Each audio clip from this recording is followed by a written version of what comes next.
Arratsaldeon, eskerrik asko, guztioi etortzeagatik eta frakinez zara hemen esateko duena entzuteko prest egotea. Buenas tardes. Voy rápido porque tenemos muchas cosas para decir. Primero de todo, suscribir punto por punto todo lo que ha hecho Josué. Tal vez hay entre el público quien espere de nosotras un resumen de los problemas que ocasiona el fracking, algún tipo de discurso que haga a la población. No lo vamos a hacer. Lo sentimos si defraudamos a alguien. Podemos hablar de los problemas cuando ustedes quieran, pero en estas jornadas no nos corresponde a nosotras realizar esa tarea. Para unas jornadas de este tipo, hay numerosas autoridades cualificadas con información contrastada en trabajos de campo que meticulosamente han sido vetadas en estas ponencias. Sin menospreciar a nadie, nos falta la otra parte. Hoy hemos preferido utilizar nuestro escaso tiempo en intentar poner un poco el foco sobre la gran estafa en la que estamos a punto de vernos envueltos.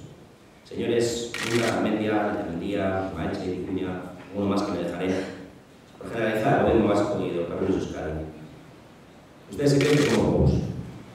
Y como se creen que somos bobos, han decidido montar un circo para reírse de nosotros. El gobierno vasco, con la inestimable e incomprensible ayuda o relajación del Ayuntamiento y la Diputación Foral, ha preferido tirar por la borda una oportunidad de ofrecer una visión equilibrada y de paso un poco de dinero público para hacer un control férreo del discurso e intentar manipular el mensaje que se ofrece a la población alavesa. Sin embargo, si están ustedes atentos, corre un intenso rumor entre los pasillos. Rumor de que efectivamente esto ha sido una estafa y aunque consigan titulares, que los consigan, han fallado en la estrategia a largo plazo. Hoy hay más sospechas que antes de comenzar las supuestas clarificadoras jornadas. Gracias de todos modos a Pedro Arrojo, a Matías Salman, a John Broderick por sus intervenciones. Creo que lo tienen que saber. Ninguno de ellos ha sido propuesto por el gobierno vasco. El gobierno vasco lo que ha hecho es exigir la presencia de John Hunter para compensar las opiniones de Hacienda de Defender. Ellos han preferido llamar al señor Laurent Cáceres, que como muy bien él mismo se ha hecho esta mañana, venía con el mandato expreso de desmontar las teorías y los estudios del equipo de Howard, también de la Universidad de Cornell, que con sus estudios demuestran que el gas no convencional no es una energía de transición hacia el futuro descarbonizado. Bueno, mi alusión quiero continuar dando mis más sinceras felicitaciones de todos modos al gobierno vasco y a la empresa promotora del proyecto Ragnara Hidrocarburos de Euskadi, porque por fin parece que han aprendido a jugar al póker. Se han tenido que ir a Estados Unidos a aprender a jugar, pero parece que algo sí se les ha quedado.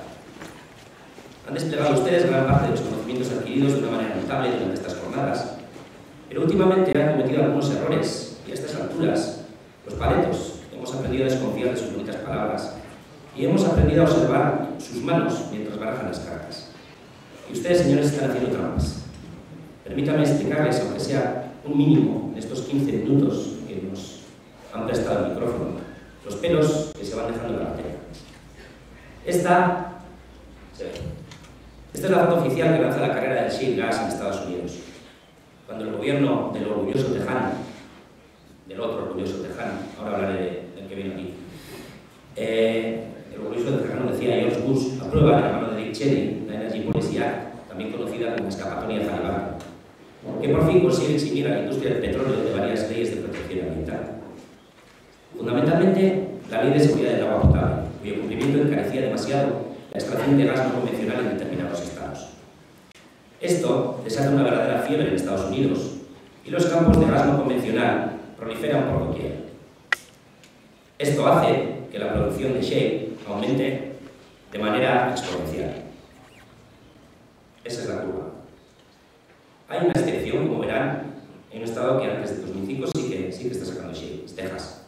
Texas lleva su propio ritmo, que ha comenzado antes, ya que los permisos en el estado están bajo la implacable vigilada de la Texas Railroad Commission. Del trabajo de la Commission ya habló lo suficiente su representante, y los que tuvimos ocasión de presenciarlo permanecemos aún con la boca abierta. Yo ya me esperaba algo potente desde que los vi anunciado en este circo, pero confieso que el espectáculo superó mis expectativas.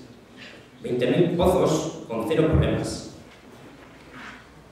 Esto es la zona de Fort Worth, una zona en la que conviven alegremente miles de pozos con miles de personas. Sin embargo, lamentablemente, la Universidad Metodista del Sur de Texas nos viene a decir que la actividad en los pozos de shale gas causa más smog que la actividad conjunta de todo el tráfico rodado de la región de Fort Worth, Dallas, es una región con 6 millones de habitantes. Decía, permisos tramitados en 3 días, Dios bendiciendo Texas poniendo gas en el subsuelo, jauja. Pónganos, por favor, a quien corresponda, el audio de esa intervención a nuestra disposición lo antes posible, porque es jugosísimo. Solo voy a hacer 2 comentarios mínimos a la locución del señor Quintera. Primero, cuando vuelvan ustedes a traer un vaquero al circo a decir lo que ustedes califiquen, avísenle, por favor, de que en Europa las mujeres tienden a ser más respetadas que las vacas. Y es que la audiencia no tiene por qué escuchar que en Texas no es correcto poner mujeres como reguladoras porque las esposas se ponen celosas, como escuchamos ayer. Y ese, según él, es el motivo por el que los reguladores tienen que tener el perfil de Robocop, que lo vimos.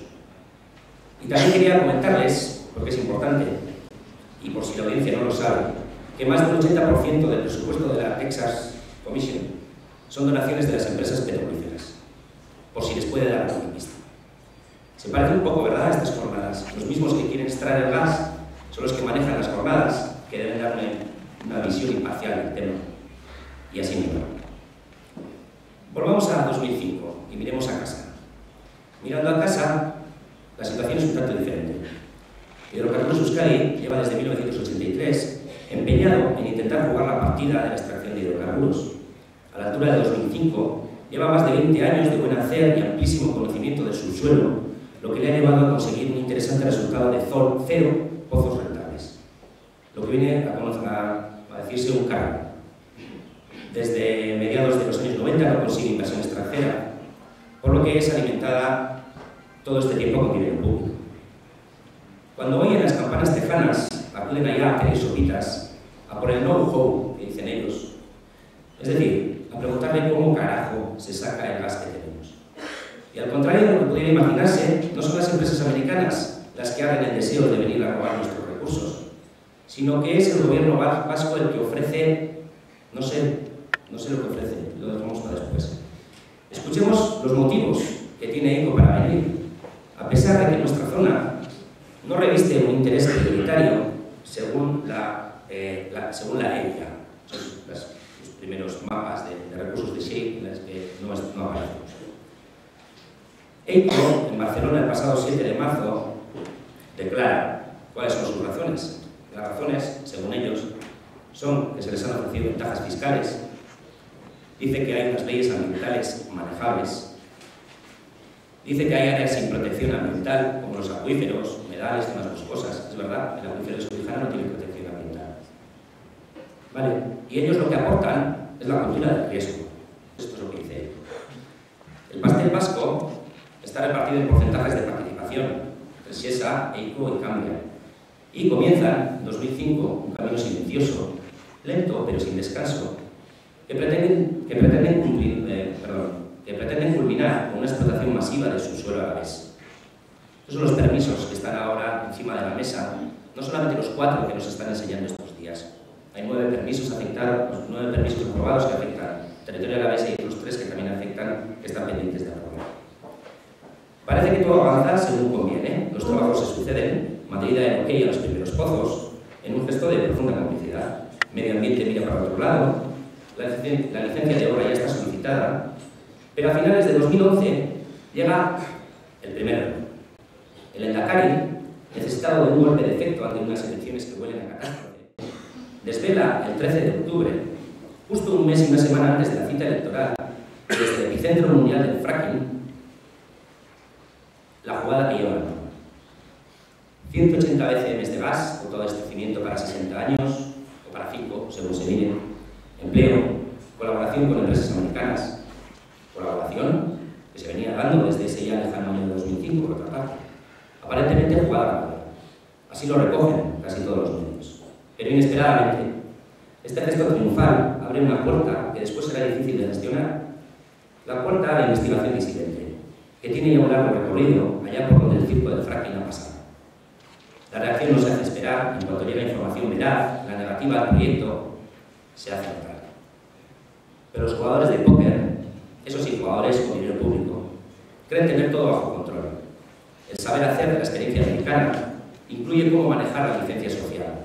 Llevan años peleando con las empecinadas comunidades locales que no terminan de ver claro el regalo de Dios en forma de gas. Hay que educar a la comunidad a convivir con la industria del gas. Y el arma más eficaz es un centro de opinión, o think tank, como les gusta llamarlo a los americanos. Al gobierno vasco le gusta tanto la idea que no se le ocurre otra cosa que plasmarlo por escrito en la Estrategia Energética de Euskadi, aprobada el 13 de diciembre pasado. Esta mañana la Mendía decía que si hemos mirado mínimamente el documento, mínimamente no lo hemos mirado, pero que muy bien. Lo hemos mirado tanto que hemos descubierto que la página 167 habla: este será otro de los ámbitos de actuación preferente para el Centro de Opinión o think tank en energía, cuya creación y desarrollo se ha propuesto en anteriores iniciativas, en concreto, la generación de estados de opinión y propuestas normativas. Propuestas normativas que en la página anterior piden una cosa muy interesante. Nos dicen que si no se dan a cabo iniciativas que cambien radicalmente el sistema de administrar las licencias y todo esto, la operación de explotación tal vez no sea rentable. Es extraño, ¿verdad? Una operación de 30.000 millones de dólares que se nos va al garete porque los trámites administrativos tardan mucho en darse. Y este es su segundo error. Esas cosas, cuando uno tiene pocos escrúpulos, se hacen, pero no se dicen. Eso no se lo soplaron los americanos. Lo que sí les soplaron son las palabras mágicas para tranquilizar a la población. Consisten en unas pocas palabras sencillas y convincentes que otorgarán la tan ansiada licencia social.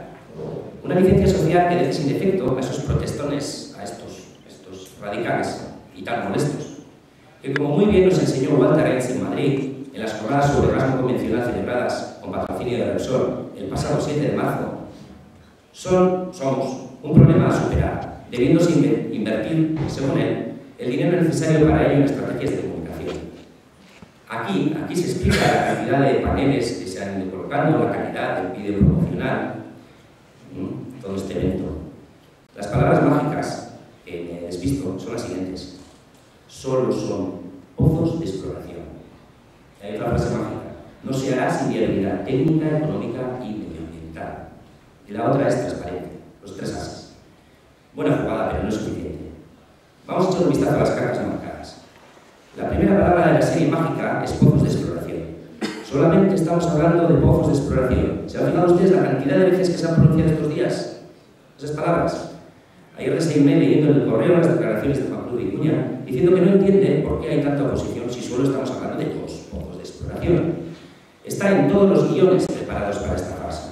El récord lo tiene hasta ahora Luis Viana, que en tan solo 18 minutos lo pronunció 9 veces. Me he permitido contarlas. Se vio demasiado claramente que le soplaron el guión a última hora y eso, claro, se termina por notar. Es cuestión de entrenar. Pozos de exploración, decía. Pues es sencillamente mentira. Observen. Vamos a entrar en la página de internet del Ministerio de Agricultura, información oficial. Clicamos calidad de evaluación ambiental, clicamos evaluación ambiental, clicamos consulta de proyectos, aquí metemos Álava, le ponemos en Ara, no lo hago, esto es una simulación, pero le invito a todos ustedes que lo hagan, y tachar. Con información oficial, resulta que nos encontramos con varios proyectos y uno nos habla, no sé si se ve desde ahí, perforación de un pozo para explotación, de hidrocarburos, sondeo en Ara 11, Ribera Alta, perforación de un pozo para explotación de hidrocarburos, sondeo en Ara 7, municipio de Cuartango. Esto es información oficial. Y bueno, debe ser un error, ¿no?, pensará alguien. Bueno, pues vamos a probarlo. Vamos entonces al expediente administrativo que llega al Ayuntamiento de Cuartango, donde se encuentra el pozo en Ara 7. Vaya hombre, registro de entrada 9 de febrero 2012. Perforación de un pozo para explotación de hidrocarburos. Ustedes mienten, no me cabe ninguna duda. Y yo realmente no sé si estos pozos son de explotación o exploración. Nosotros nos oponemos a las dos. Porque como los hay en toda la audiencia, están unidas, no tienen sentido por separado. Pero la información oficial, más allá de su bla, bla, bla, nos dice explotación. Lo que sí me queda claro es que ustedes esa distinción solamente la hacen de cara a la galería. Todos sabemos que ustedes lo que pretenden es explotar todo el gas que pueda haber. El problema es que ustedes, para hablar de la explotación de los 185 BCMs que dicen que hay, que dicen ustedes, y no los periódicos, como dijo ayer Facundo Cuya en este mismo micrófono. Y aquí tenemos el panel que nos han colocado estos días ahí abajo, en el que nos hablan ustedes de los 184,5 BCMs. Tenemos que hablar inevitablemente de la cantidad de pozos necesarios para sacarlo. Y con esta primera información volvemos a dar cartas, y vuelven a estar marcadas. El señor Garmendia dice que no está capacitado para hablar de la cantidad de pozos que se van a perforar. Y sin embargo todos hablan y escriben alegremente de la cantidad que pueda haber. ¿Va a salir todo el gas de los 2 pozos anunciados? No, ¿verdad? Lo que pasa es que si subimos la apuesta y hablamos de 2.000 pozos, la licencia social se complica. Pero es lo que hay. Nuestra metodología de cálculo es bananera, dirán. Y tienen razón. Igual de bananera que la de ustedes. Ustedes han hecho el cálculo de la siguiente manera. Han agarrado una calculadora, han multiplicado los metros cuadrados de la formación con indicios por las medias extractivas de las cuencas americanas y tachan. 185 BCMs. Han multiplicado esos metros cúbicos por lo que cuestan en el mercado y la cifra les ha parecido tan jugosa, los 30.000 millones de euros, que con las babas han mojado la calculadora y les ha dejado de funcionar. A partir de aquí ya no saben hacer cálculos. Garmendia no está cualificado para responder a nada más porque esas cuentas son demasiado complicadas. Pues le vamos a ayudarle. Cogemos la misma calculadora, la secamos y vuelve a funcionar. Ahora cogemos esa misma cantidad que han usado ustedes y la dividimos ahora entre la media de gas por pozo que existe en los diferentes yacimientos americanos. Dependiendo un poco del yacimiento con el que lo comparemos, entre 2.000 y 3.000 pozos. Tampoco era tan difícil, ¿no, Xavier? ¿Qué tal llevamos la transparencia? Y ya que estamos en clase de matemáticas, vamos a repasar la tabla del 6. 6 por 1, 6. Y 6 son los vasos de agua que se tuvo que ver ayer el señor Garmendia para pasar el mal trago de tener que esconder una información que usted conoce perfectamente mientras nos está hablando de transparencia. Pero estábamos en una partida de póker, no nos olvidemos. Volvamos a las cartas. La viabilidad económica, técnica y medioambiental. ¿Cuántas veces han oído en estas jornadas y en otros foros hablar acerca de la viabilidad? El proyecto no se llevará a cabo sin una viabilidad técnica, económica o medioambiental. Últimamente, incluso solemos oír que la viabilidad ambiental es la principal. Hasta en Texas se ha puesto la canción de moda. Perdonen si nos da la risa. Y es que las viabilidades hay que concretarlas. De la viabilidad económica no nos da tiempo a hablar. Y tampoco lo queremos, porque vetaron nuestros ponentes. De la viabilidad técnica hemos aprendido un montón. Los promotores van mostrando vídeos corporativos ensalzando los últimos avances tecnológicos y la verdad es que es como de ciencia ficción. Máquinas que trabajan al milímetro a 5.000 metros de profundidad, capas de cemento que sellan los espacios anulares con precisiones asombrosas, técnicas de squeeze, flow pack, reutilizado, pozos que quedan perfectamente sellados tras su abandono. Hasta hemos aprendido que los acuíferos quedan indudablemente aislados por triple casings. Pero, tercer error, si enseñas tanto al que no sabe, termina por aprender. Tanto hemos aprendido que ahora sabemos, siguiendo las noticias del accidente de la plataforma Elgin, de la tecnológicamente superavanzada Total, tenía un triple casing. Se trataba de un pozo correctamente abandonado, trabajaba a 4.000 metros de profundidad y sin embargo misteriosamente comenzó a fugar hace hoy exactamente un mes y todavía no se ha podido controlar. Lleva vertidos a la atmósfera unos 6 millones de metros cúbicos de gas a escape libre. Pero de la viabilidad ambiental, aparte de tener claro que es súper importante, ¿qué sabemos? ¿Alguien ha leído un documento de cómo se tratarán los residuos? ¿Alguien ha visto algún gráfico del escenario ambiental para el año 2020, 2035 o el 2050? Así de esos que se usan para los escenarios económicos y tal. Hay muchos escenarios planteados, yo no sé cuál es el más probable. Nadie ofrece un escenario de lo que les va a pasar con los residuos hacia el 2050. ¿Algún estudio de las necesidades hídricas a futuro, contando con el calentamiento global entre 2 y 4 grados? ¿Alguien ha tenido acceso a un baseline que nos hable del escenario previo al fracking para contrastarlo después? Nosotros lo que tenemos es un programa de radio grabado en el que Xavier Garmendia llega a la conclusión de que si algo sale mal y se contamina el acuífero, tampoco pasa nada. Lo tenemos a su disposición, si lo quieren pedir. La entrevista, por cierto, la realizó un periodista que también ha sido vetado en estas jornadas. Buenas tardes. Tememos que la viabilidad ambiental es una palabra vacía más lo verde que se pone a todo últimamente. Una palabra clave para conseguir la licencia social. Por eso nadie debe de olvidar pronunciarla. Eso, por lo visto, pone en el guión, el del think tank, que hablábamos antes. Sin embargo, esto no era así hasta hace poco. Bueno, tampoco tenemos tiempo para detalles, pero una pincelada, ¿no?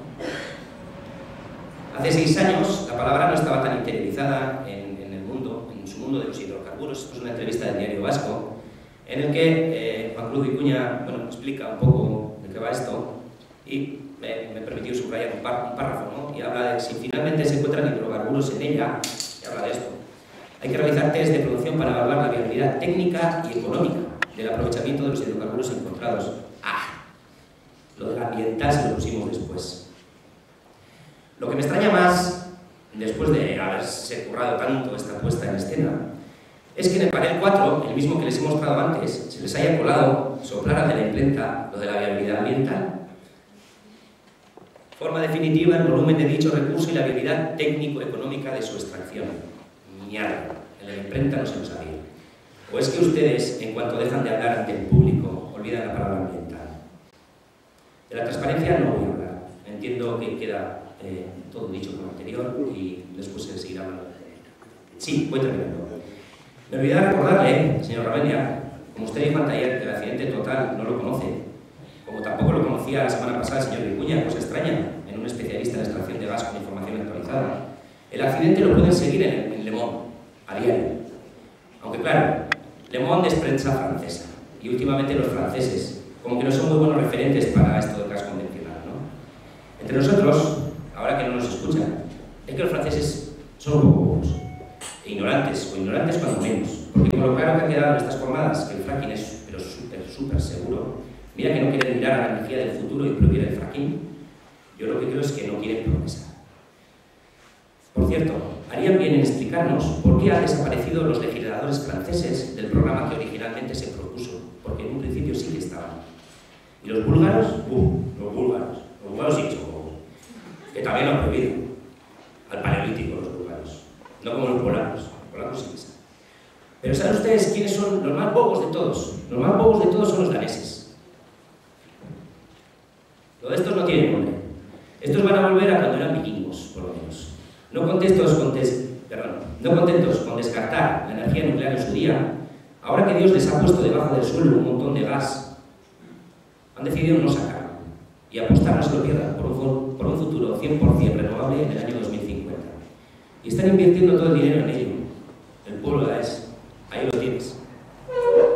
Y por cierto, lo inusual del anuncio, según la noticia, es que tiene todo el apoyo del espectro político del país, algo que ya les gustaría a ustedes. Bueno, dejémonos de esta gente iluminada, sigamos mirando a Texas, al paraíso del fracking. Y concluyo. Lamento comunicarles, señores promotores, que no poseen la licencia social, y esta vez ustedes tendrán que reflexionar sobre lo que han hecho mal. No somos 4 gatos. Somos más de 40 asociaciones, partidos, sindicatos, miles de particulares que les están diciendo no. Y un montón de municipios que van declarándose libres de fracking. Parece esto el mundo al revés, ¿no? Todas las asociaciones sindicales con un cierto peso social diciéndoles que no desean ese empleo duradero, cualificado y sin riesgos que ustedes prometen. ¿Se habrán vuelto locos? ¿O es que sencillamente no vamos a tragarnos un proyecto irresponsable, insostenible e inseguro? Me despido ya, no sin antes agradecer a la Asamblea contra la Fractura Hidráulica de Cantabria por haber puesto un poco de luz entre tanta oscuridad y guiarnos en el camino, y por supuesto a los habitantes del municipio de Cuartango, que nos están dando una lección de dignidad y amor por su tierra que muchos quisieran para sí. Sin más dilación, que este circo continúe y que el maestro de ceremonia, señor Armentia, dé el discurso triunfal final que convenientemente se ha reservado. Ardemos en deseos de volver a escucharle decir que solo estamos hablando de pozos de exploración, de que no se hará sin viabilidad ambiental y de que para usted la transparencia es fundamental. Visto lo visto, me temo que no nos lo vamos a creer. Si un día de estos se bajan del caballo blanco y se acercan a hablar con la gente de sus preocupaciones, de sus propuestas, de sus miedos, de sus alternativas de cara al futuro, lo mismo encontramos una solución entre todas. Pero así, jugando con las cartas marcadas, no, de ninguna manera. Yo me marcho. Solo pasaba por aquí y me ha tocado un rato hacer el payaso en este circo. Espero cuando menos haberles entretenido. Gracias por su atención.